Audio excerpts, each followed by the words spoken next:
मला सयाजी शिंदेंना स्पष्टपणे सांगायचं आहे, सयाजी अगोदर पार्श्वभूमी तर लक्षात घे यार. तुला हे माहीत असलं पाहिजे सयाजी की वृक्ष तोड होत नाही आहे. वृक्षाचं जे आहे रिप्लांटेशन होतं आहे, त्यासोबत अधिकचे वृक्ष लावले जातील. आणि मग वृक्ष तोड का म्हणत आहे सयाजी? सयाजी दिसतंय तसंच असतंय, दिसतंय तसं नसतंय. हा कायदा नाही आहे. दिसतंय तसंच असतंय, हा कायदा आहे. आणि त्याच्यामुळे खोटं पॉलिटिकली ते पिठलं घाटल्यासारखं हे सयाजीनं घाटणं बंद करावं.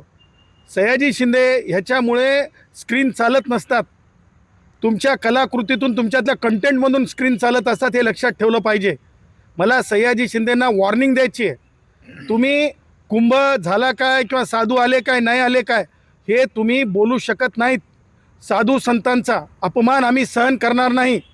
आणि ह्याच्यामध्ये वृक्ष तोडच नाही तर तुम्ही वृक्ष तोड म्हणून समाजाला म्हणजे आक्रमक करण्याच्या भानगडीत तुम्ही पडू नका. कारण कुंभ हे एक धार्मिक अधिष्ठान आहे आणि ते भारतीय संविधानाने दिलेला अधिकार आहे. संतांचा मत, ते कोणत्याही धर्माचे संत असोत, साधू असोत, त्यांचा अपमान सहन केला जाणार नाही. तसं संविधानामध्ये तुम्हाला मुभा नाही आहे. तुम्ही पॉलिटिकली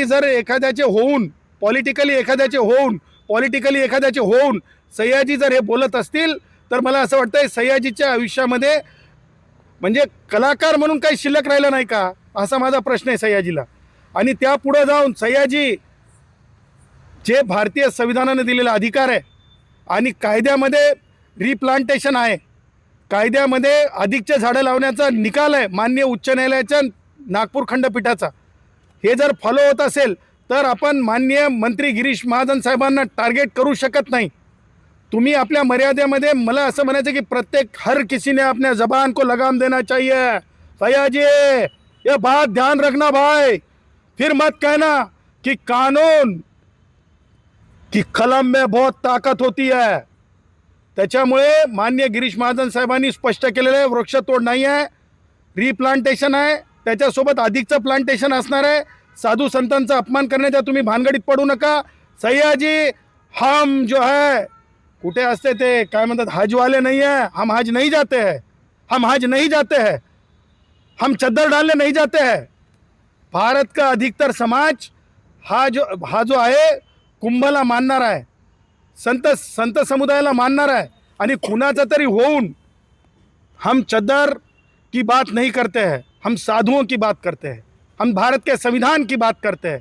और जहाँ भारत के संविधान की बात होती है, मुझे ऐसा लगता है कि ते काय पाणी कम चाय आहे, ते सयाजी शिंदेचं बोलणं पाणी कम चाय आहे. मी खबरदार इशारा देत आहे, यापुढं साधू संतांचा अपमान करायचा नाही, खोटं नरेटिव्ह तयार करायचं नाही, वृक्ष तोड नाही. आणि माननीय गिरीश महाजन साहेबांच्या बाबतीमध्ये, कारण सयाजी आपलं काय कर्तृत्व आहे मला माहीत नाही, परंतु गिरीश महाजन एक अशी व्यक्ती आहेत की त्यांच्यामुळे खाजगी वैद्यकीय महाविद्यालय नाही तर शासकीय वैद्यकीय महाविद्यालय प्रत्येक जिल्ह्यामध्ये झालेत. लाखो करोडो जे सामान्य गरीब असतात त्यांना की नाही औषध उपचाराची व्यवस्था झालेली आहे, असे ते मंत्री आहेत. इतिहासात लिहिलं जाईल, काँग्रेसांच्या काळामध्ये सयाजी खाजगी वैद्यकीय महाविद्यालय आणि अभियांत्रिकी महाविद्यालय झालेले आहेत. गिरीश महाजनच्या काळामध्ये सगळीकडं सगळ्या जिल्ह्यांमध्ये शासकीय वैद्यकीय महाविद्यालय झालेत. अशा कर्तबगार माणसाच्या विरुद्ध ऐकून घेतलं जाणार नाही. जशास तसं उत्तर दिलं जाईल.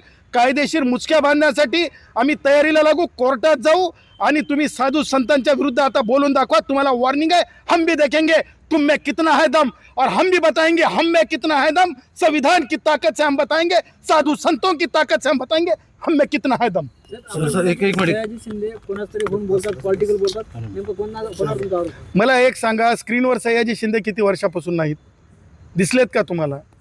मग आता हा फंडा घेऊन वृक्षतोड आहे का? वृक्षतोडच नाही ना. वृक्षतोड कशाला म्हणतात? कापून टाकण्याला वृक्षतोड म्हणतात. सयाजी कापून टाकण्याला झाडाला वृक्षतोड म्हणतात, रिप्लांटेशनला वृक्षतोड म्हणत नसतात. ही जर साधी मराठी कळत नसेल तर मग कोणत्या भाषेत सांगायचं? गुजराती भाषेत सांगायचं का सयाजीला, की हिंदी भाषेत सांगायचं? मला माहीत नाही सयाजीला हिंदीत चान्स मिळाला की नाही, परंतु मला असं वाटतं हे पुरेसं आहे.